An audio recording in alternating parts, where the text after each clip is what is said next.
ladies and gentlemen, welcome to the Crack Podcast.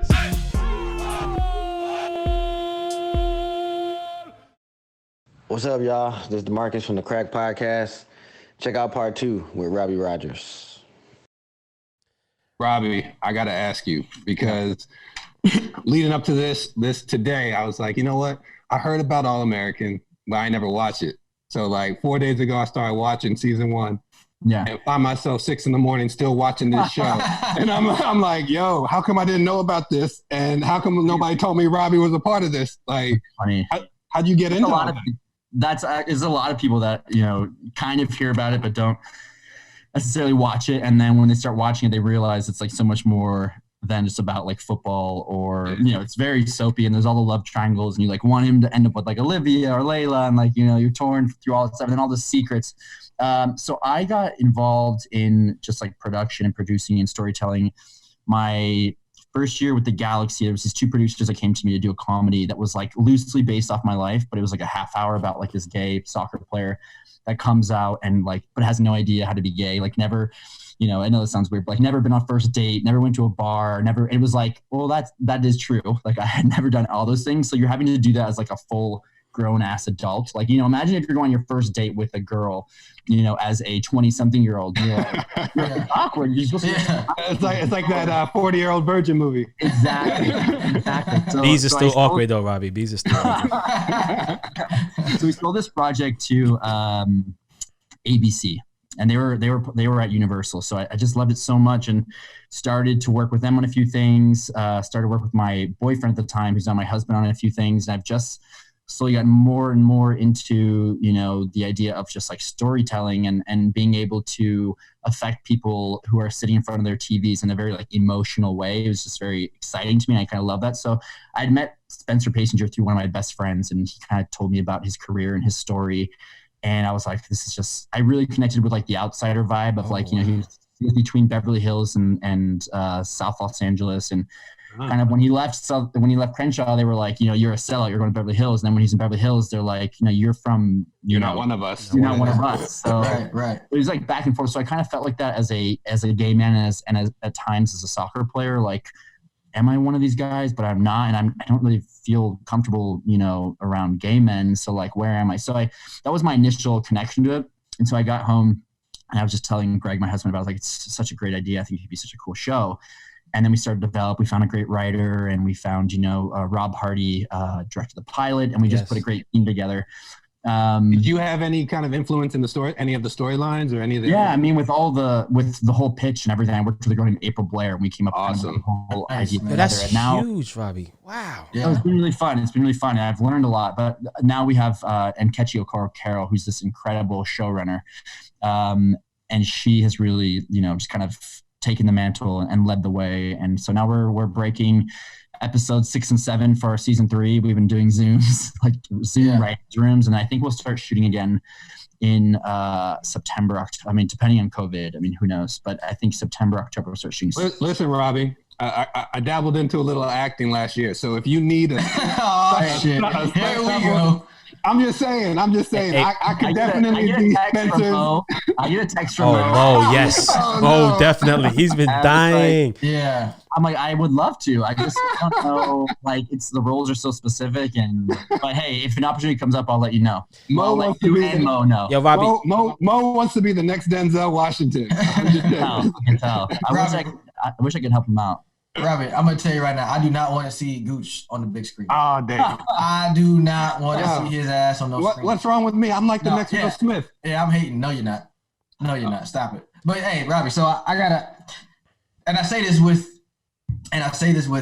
so much respect, but I almost wanted to cancel this show today. And you know why? You know why? No, tell me. Because you know why? Because I was watching All American. Yo, I can't stop it. I literally can't stop watching it. Awesome. Like literally when we get done taping, I'm going straight back to watching All American. The show is crazy, man. Good. I'm so happy you guys, there's an incredible team of people. And the writer's room is like, it's just, I was saying to, there's been so much going on that's really like opened our eyes. All the writers, it's going all the racial injustice and police brutality. And I just like sent all of our writers. It's a very, very diverse writers room. And I was like, I didn't want to like say like, hey guys, how you doing and everything. I wrote them an email just being like, I feel very lucky to be in this writers room, which is so diverse because we have these conversations every day for the past 3 years. And it's been so educational for me and interesting. And it's such a safe place, the writers room, to talk about like, hey, I am a gay white man from Palos Verdes who was told not to go to Crenshaw or whatever. But now I'm learning in this room, like just the nuance of our differences and similarities. And so I've just been extremely blessed to be on that show and to work on Crenshaw is a real neighborhood and you have great people there as well. Let me ask you a question because I watched every episode full. I'm a big time supporter, but I feel like season 2 took a different spin. Is there a different type of writer? Because for me as a black male. Yeah, it was the same writers' room. Okay. Don't ruin it yet, though. I haven't got it. I haven't got that far yet. The story organically moves and shifts, and we try to use Spencer as an inspiration for a lot of the episodes, or kind of intertwine his story because, of course, we have to take kind of our creative liberties so that it's television, it's entertaining.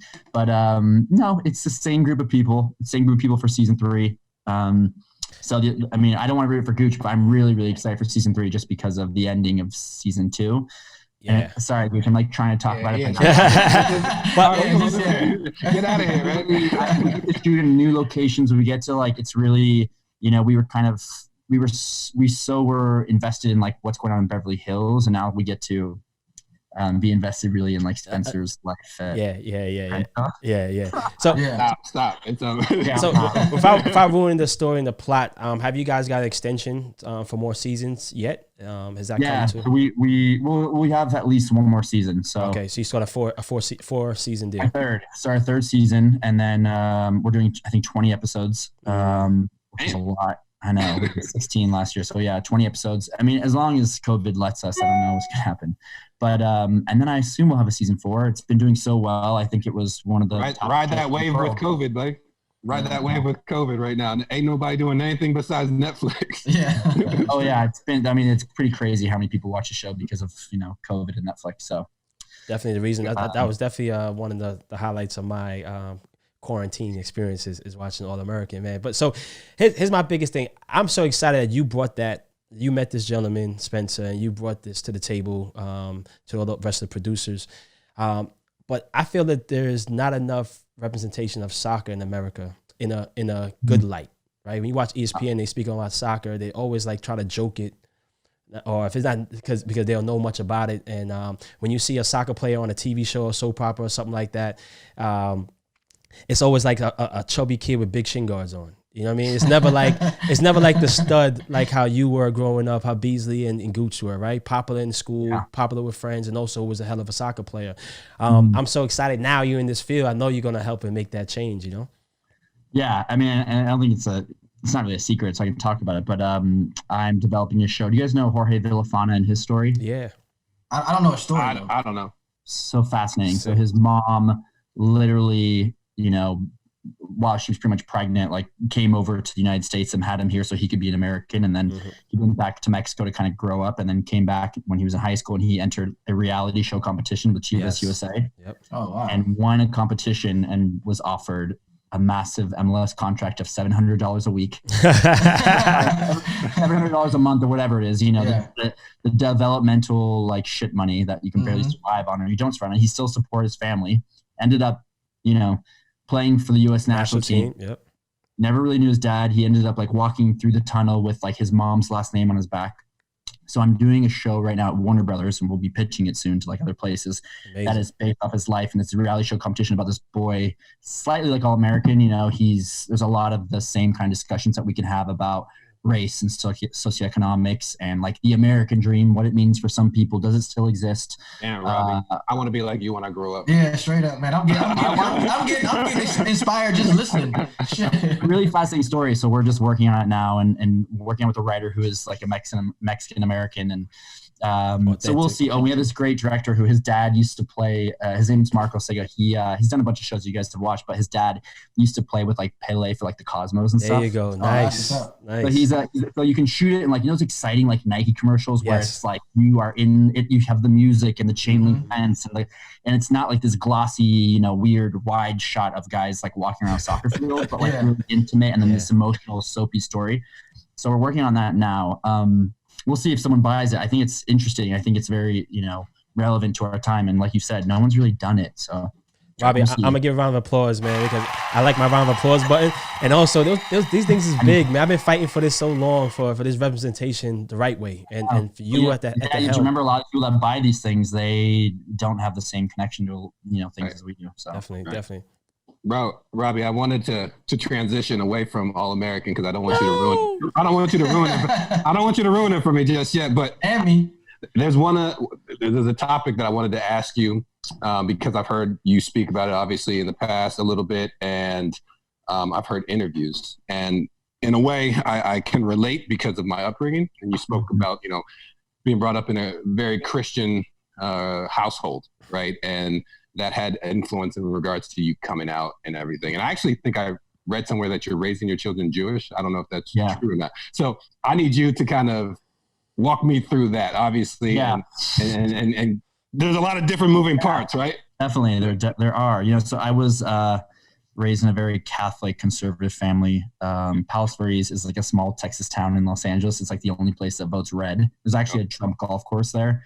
I know. So I, from a very young age and going to Catholic school, going to, modern day, you have religion class every day. And you kind of, in some ways, I really loved it. Like I love being able to go to church and, whether you're spiritual, religious or whatever, like for me, I like to be able to like talk to God and be able to like have faith. Think of that, have faith. And like, there's something bigger than me and all these things that I'm doing and we're talking about, like there's purpose to it. So I've always believed that. And I don't really call myself, Catholic or Christian, but I've now become just like a spiritual person. So a lot of that was some of the positive stuff that came out of my childhood and being so involved, with the church, and then, there's the dark side of, I think a lot of us have like, whether you're gay or whatever, you have like Catholic guilt. Like my mom really struggled with when she was going to get a divorce.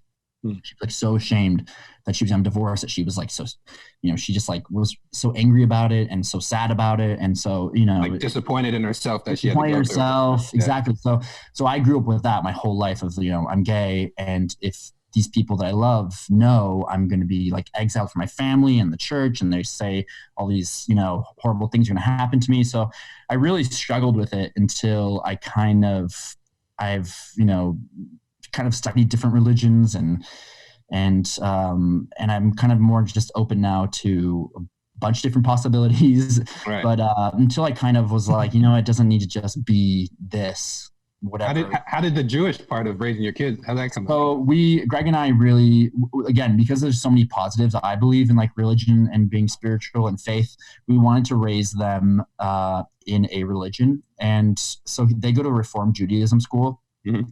Which like one of their teachers is like transgender, and there's like men and women that are the rabbi. Like it's just more progressive. But what it does is it teaches them about community. It teaches them about the first inclusiveness, the Old Testament, asking questions, asking why you want to believe in this or why this story is this story real. What like just to really question faith and to learn about it. And again, like Greg always makes fun of me, like on Netflix, I'm always watching like a Jesus documentary or Bible documentary, but I'm so fascinated in the history and all the lessons. I think those are important. And you take from it, I hope, like what you need and it's different for everybody. So I hope that both of them are just interested in religion and ask the questions and find their own version of whatever their spirituality is. But I do think it's important to just at least introduce it to kids. Right. In my opinion. It's funny because like, obviously I grew up Catholic, very religious, very Catholic, Sunday, mass every Sunday, and when I heard that interview, I was like, wow, yeah, I can't imagine how he would be kind of scared to even come out to a person like his mother who he finds trust and confidence in. Right. And then when I actually heard when you came out, I was in Spain at the time, and I was reading the news. I was like, is this real? Like, I was like, I had no idea. I was like, Robbie, no, nobody had any kind of, I had no clue. And then I always thought, I was like, do you, because you retired right after, I was like, do you wish now looking back that you had come out earlier in your career? Yeah, I mean, look, I again, as we speak about faith and things happening for a reason, like, of course, all this stuff had to line up for me to have the courage to whatever, and then retire and come back to LA. And so things would have worked out differently. I wouldn't change anything, but part of me does wish, like, oh, I wish I had the courage. Like, what would it be like in college my freshman year if I would have like come out to my team? Like, if I was really good, would someone have signed me? I think so. But like, would they have? Would I have been able to go to Heronville? Would Bob, if he have called me up to the national team? I think so. But like, I just asked those questions, and part of me wishes that I had the courage to do that. All the ifs. Yeah. So like, it's hard to say, yes, I should have done this, but I definitely think about it a lot. And I think like a lot of people would have supported me. And I think a lot of people would have more quickly gotten like, oh yeah, this is possible. Like, Yeah. Did you, when you retired right afterwards, was that in relation to that announcement, or did you want to retire in general? Well, I thought that I can't play soccer if I'm gay. Like, there's no way. The things I've heard in locker rooms, there's no chance I'm gonna put myself in that locker room. That hurts to hear. Like, you felt that way. You know what I mean? Like, when I was at Leeds, I remember being on a bike. This was like after I was learning about. This is the first time I learned about Justin Fashanu, who's like the most fascinating character to me. And he was the first. Like, he played for Norwich City and Nottingham, and a few other teams, actually a bunch of other teams. So he came out and he committed suicide later in his life. But he was also the first black footballer in England worth £1 million. It's just like such an interesting story. So I just learned about him on BBC, and I was sitting at Leeds in our, you have like lunch together, and then we started riding the bike, and I was sitting some guys that were just like talking about how disgusting it could be for men to love each other. Just the physical act of how disgusting that is. And I'm obviously closeted at the time. I've just learned about Justin Fashanu and him committing suicide, and I'm at Leeds by myself. And you guys know how like, isolating and like, it's just like, it takes so much just to be totally comfortable in the situation, especially when you're new and trying to play and blah, blah, blah. So I was just like, fuck this. If I ever do come out, which I came out probably like 8 months later or something, like, I'm definitely going to step away from this. But it was. Who supported you in that decision and kind of you confined in before you made that decision? I came out to my family first, some of my friends, people like, you guys know, like Sasha and, some other people like that I grew up with. One of my buddies, Andy Iro, I don't know if you guys know him. He played with me in Columbus, a few other places. So I just shared it with like people really close to me. And I actually wasn't thinking of even sharing it in a more public way, to be honest. I had written something that sat on my computer for a few months. It like sat on my desktop. And I had told Leeds that I was retiring, that I was done. And I was slowly telling more and more people that I was gay. So I thought, they would find out soon. And then I felt like I was still kind of like hiding a secret, I guess. Like, I'd be out at a bar and someone would be like, oh, you played at Leeds and blah, blah, blah. And I was like, yeah, that's me. And I'd like put my hat down a little bit. But so I was just like, I'm going to come on. I was like, I'm going to just post this on my like Facebook, and then like hopefully some people read it, and then people stop asking me, like, literally log off. Yeah, right. I did. I shut my computer. I logged off and turned off my phone, but I didn't think it was going to be what it was. I didn't think I would have the support that I had. I thought there might be some people would like kind of talk about it and maybe be an article, and then it'd be over the next day and people would be like, all right, he's done. So I didn't realize that like people would be, I didn't realize that like it would be such a topic, I guess. Yeah. So you retired out of fear of what would happen, and then you came back when you came to LA. Do you think you would have came out of retirement had it not been in LA, in such a like a progressive city? You know what I mean? Yeah, and also my family close by. My family as well. So no, I definitely wouldn't have. And also Bruce was so supportive, and the way he handled it was great. And like Lannon would like text me. And I remember, so what happened was I came out to LA to get my student visa. I was going to go back to London to go to London College of Fashion. I got into this course, this menswear design technology course. And so I got in, I like forced my way in because I had never been to art school. Had my flat in London. I came back to LA to get my student visa. And Bruce was like, if you ever want to train or come watch training, like just stop by, like you are welcome here always. You want to come watch games. So I went to speak to a bunch of kids that are part of their GSAs, which are the gay straight alliances. That like Nike had 500 kids come to campus, and they're like, come speak to these kids. And again, this was me who knew nothing about being like, what kind of advice am I going to give these kids that are out in high school leading their organizations that are like fearless? Yeah, right? yeah. I spoke to these kids, and they're all asking questions, and I literally didn't have that many answers for them. And I left, and my agent was with me. He's, Sean Higgins, who was in Portland at the time. And I said to Sean, I was like, I think I just need to go train. Like, I need to just go see if I can train and get through it and see if like what's going to happen. So he called Bruce, and Bruce was like, yeah, come on through. And so I was texting with Landon, and he's at first was like, it's going to be weird at first, but then people will get over it. And then it was like the night before my first training, Landon texted me. He's like, Bruce talked to everybody and no one cares. No one cares. So they're like, just come. And I was still, of course, nervous for, whatever. For personal reasons. Yeah. I'm like, I got to shower with all these guys. What are they going to say to me? Are they going to like walk out of the shower when I walk in? I was like, fuck, I've been showering them my whole life. Like, I don't care, but are they going to care? Yeah. So that's what I was like. Everyone asked like, what are the scariest things? I was like, it wasn't the stadium. Like, I don't give a fuck about the stadiums or the fans. It was like, how am I going to be treated in a locker room with guys that become brothers and family? Right, your teammates. Yeah. Me. And how'd that go? Any hiccups?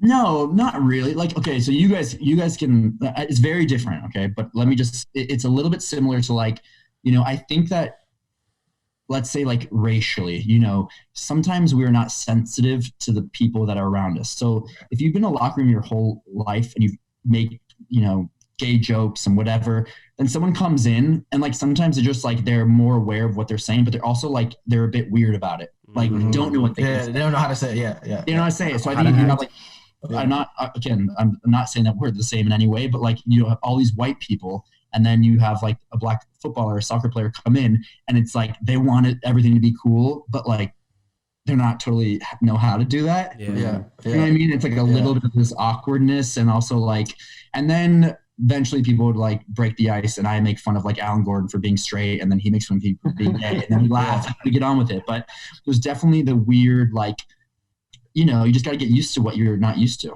Yeah. And I go back just to, not to go back to the show All American, because I'm just starting episode through episode 2. But even when he first went to Beverly Hills, and he's meeting his new teammates, and the white guy says, so are you a Crip or a Blood? Yeah. You know what I'm saying? Like just things like that. Just what you're talking about, I can see with that how you relate. Yeah, I understand exactly what you mean, 100%.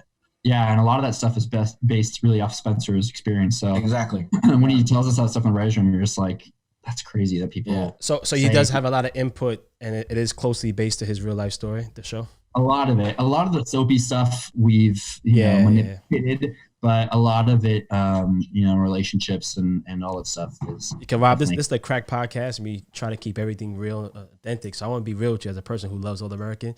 The part I can't get over is these Bloods hanging out in a cafe shop in Crenshaw. I can't get over that shit. Yo. I can't get over that. I can't. I love All American, but I can't get over that part. I will tell everyone that today. It's funny. We shoot at Venice Park.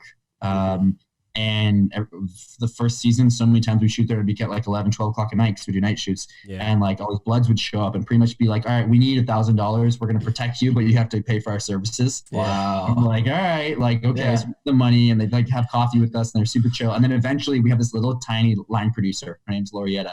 And she was like, I'm not paying you guys anymore, but you can work for the show. But I'm not paying you $1,000.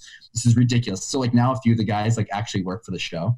And they'll come to the writing and give our stories and talk about like their experiences in Compton or in Crenshaw or whatever. And it's just so fascinating. It's crazy. Yeah, definitely. But we got to talk some soccer talk a little bit, and your experience a little bit. I guess we can talk about that. but who introduced you to the game? I started playing just on the side of one of my sisters. Like everyone plays here in California, so I was just probably like 3 or 4 years old. AYSO was going on. I'd play on the sidelines, but I didn't really get introduced to it until the World Cup here, Colombia, USA. I was at that game. Wow, the Rose Bowl, and I was like, "This is crazy. Like, I want to do this." And your experience with U.S. national team, do you think that you got what you deserve in terms of the call-ups, in terms of the caps? I mean, because again, you're my favorite player on this podcast right now. So hope you know that. Right? He said it a couple times before. Yeah, he did. But keep it real. It's the correct. Do you really feel that you got to I think I think I wish I would have gone to the World Cup, Bob's, the World Cup when we had like preseason in Princeton, down in Princeton. I felt like I should have, seized that opportunity and I think I like. Which year was this? Sorry. I don't know. 2010. 2010. Yeah, I like really wanted. I don't know if I should have or shouldn't have. Like it was, Bob, called up guys that he thought were gonna like, who I really respect, by the way. Like he thought guys he got, but like Charlie was injured. He brought a bunch of strikers. And he did that. Like I think it was kind of, it was tough. But you think Bob played favoritism? Like bringing on guys like Damarcus Beasley over you and stuff like that. In those times, me and Bob wasn't seeing eye. I tell you that. I was in and out a lot. So yeah, and look at of course, I think a lot of us thought like Sasha, all of us thought we should be on the team, but that doesn't mean we should have been on the team. But I think that Bob was a very honest coach and really tough, and I really respect him, so, I just thought like, oh, that was my opportunity. I should have been more confident. I should have been more, I should have had like more swag like a lot of you guys did. I just didn't have that. I remember I told you, I was like, man, dude, you have everything. Like just be more confident in yourself and kill. I'm not that person, I think what makes you guys and certain guys special, and I always talk about this, is like there is a natural killer instinct, like coolness, swag to you guys. And the same with Clint, and the same, maybe Landon didn't have it as much as he could have, and he would have been even more incredible. But like there's guys that, you watch a lot of these European players with all these guys that are really good, and they can walk into a locker room or walk onto a field and they feel like they belong. And it didn't matter how fast or technical or whatever, and how much I love the game, I just never quite had that confidence. And so it's not something that you can teach. So I remember coming into that, into that camp, and I was on the outskirts, you know what I'm saying? Because I had, in January, this is when I was at Rangers. In January, I had, I had a good couple months that were really good, score and assist and whatever. But then I got injured, and then basically the last 3 months before that camp, I didn't play. I maybe played 3 games or something like that. So, for me going to that camp, my mindset was, this is it. This is it. I mean, I'm not a, for sure, spot with the national team. I gotta, like you said, have that killer instinct, have that mindset that, this is it. This is going to be my third World Cup. I'm not letting this slip through my fingers. And, so my mindset going into there was like, okay, I'm outside looking in, but this is not going to let, I'm not going to let this slip. And to be honest, like you guys had it, and I can go back, there's a number of American players, but like, I think it's one thing that Americans lack. Yes. Like, guys go to Europe and they get scared, and you see them play in the MLS. I know the quality, it's not always, can't always compare it, but like some good players in MLS, and it's not easy to play in Houston in the middle of the summer, it's 100, whatever. But like, so the quality I feel like is there in a lot of guys, but like, I do think a lot of us lack this like natural swag killer instinct. And Bob talked about it, Bruce kind of talks about it, Jurgen even, he talks about it, but like I guess he's not a fan. I'm not huge fans of certain people, but it's very true. And so I don't know how you instill that in young players. Does Spencer have it? Spencer, yeah. Hey, there's all of our other sports, we have it. Basketball, football, baseball. These guys are like. So what's the difference between that and soccer? I don't know. The difference is the dominant sport is in this country, whereas in soccer, the dominant is outside in Europe. But I think what Bees was saying, like he had to make it, and I think that's what Spencer, the character, as well as in real life, he feels he had to make it. His family's, lifestyle is on his shoulders. He has no plan B, and maybe our culture for soccer in America is too much plan B and C's. Wow, in Europe, France, any other country, some of those guys, this is what I want to do. I know I want to do this from 14, 16 years old. I want to be a professional soccer player. There's no other Wouldn't choice. You think that's a blessing and a curse, though? Exactly. It's an advantage and it's an opportunity to have more than one. And that's what Europe kind of envies us about, that we can go to college and still become a pro. But then we're trying to change our culture to become more like Europe. So it's kind of a catch-22, right? What's the right thing to do? Yeah, and we all have, if Caleb wanted to play soccer, I would be nervous for him to just sign and go to an academy. I'd almost still want him to try to get an education. And so it is a tough balance. Tough balance, man. Robbie, I got a quick question, and this is off topic, and we don't have to spend a lot of time. Somebody said this to me a long time ago, before you got married, obviously. So I hope your husband doesn't get offended. They go, yo, Robbie is like Brad Pitt in LA, hot commodity. Everybody's going after him. I need to understand what it was when you first came out and like you were getting all that attention. Were you just like lucky he had no DMs? Yeah. Your phone was going off the hook. Tell me. I honestly did not feel that way. Yeah, from your facial expression, it doesn't like you. You wasn't knocking him down, Robbie? I didn't really. I'm not that kind of person. I kind of fall in love with someone after I have like 5 or 6 dinners with them and get to know them. So I'm never, again, I was saying to you guys, like I never go on like first dates or like any of those things. I never was like just doing like one night stands. So, it didn't change when I came out, and, of course there's just random people that hit you up, but it's kind of so busy with like trying to get fit and trying to make Bruce happy and trying to stay healthy and trying to do like whatever press the MLS wanted me to do, that like everything else was kind of a blur. And it wasn't really until my second year that I was able to totally enjoy it, when I was like, all right, I need to just like calm down. And that was like the year we won the championship again. And it was just like, there was enough like noise going on with like, was this going to be Land's last year? And it's just Robbie's this year, that like I could kind of like just settle into the like all the other press, that like I wasn't having to focus totally on myself. Definitely. So I didn't really, to be totally honest, I didn't really experience that. I didn't experience like all those people reaching out, and if they did, they were hitting up, the wrong phone number. they got to ignore for sure. Yeah, my other phone. Yo, speaking of soccer and winning career or winning titles and playing with Landon and Bruce, what in your whole soccer career, what was your most memorable, I guess, moment, achievement, whatever you want to throw in there? I mean, just purely soccer was probably winning the championship in 2014. Just when we won in 2008, I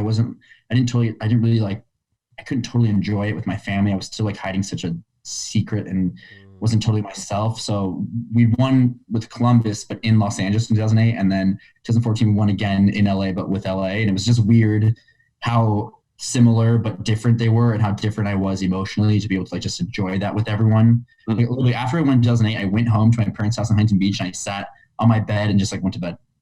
And I was like, it was depressing. I was like, if this is it, like I don't feel like. All right, what'd you do in 2014?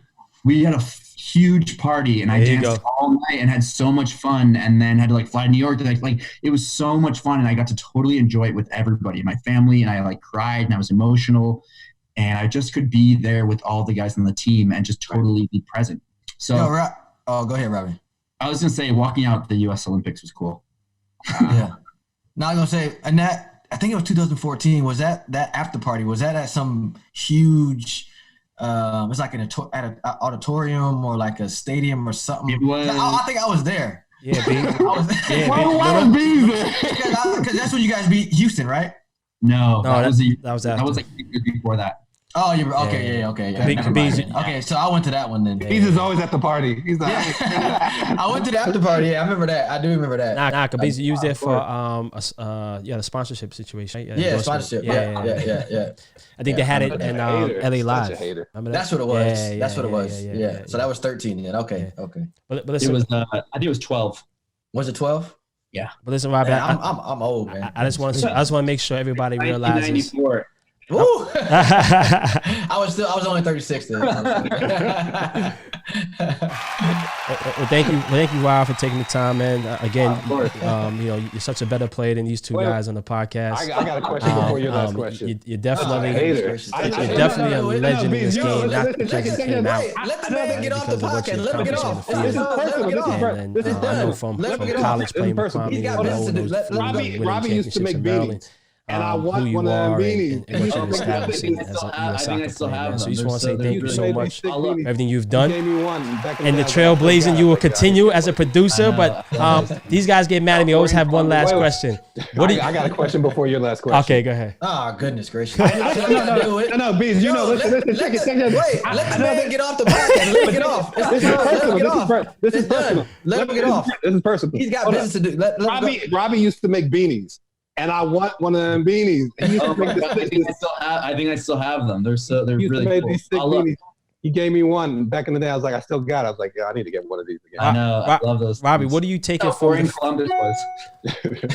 What are you taking from the field into the boardroom, into the writers' room, into being a producer? I mean, definitely, hard work. And I mean, there's all these like cliches and cheesy things I can say to people, but it's so true. Like athletes, we work our asses off even when we're sick or injured or exhausted and jet lagged. So that's definitely one thing. And then one thing I wish I could get rid of a little bit is being competitive. Yeah, don't get rid of that. Yeah, it's to a point where I'm like, it's pilot season. I'm reading everyone's scripts to see if our script is better than theirs. All right, calm down. So. Gooch competes on everything on this show. I mean, it could be the microphone, it could be the way your shirt fits. I mean, do you see the negative energy from Mookie always directed at me for no reason? It's light skin. He's mad. He's not the only light skin on this podcast.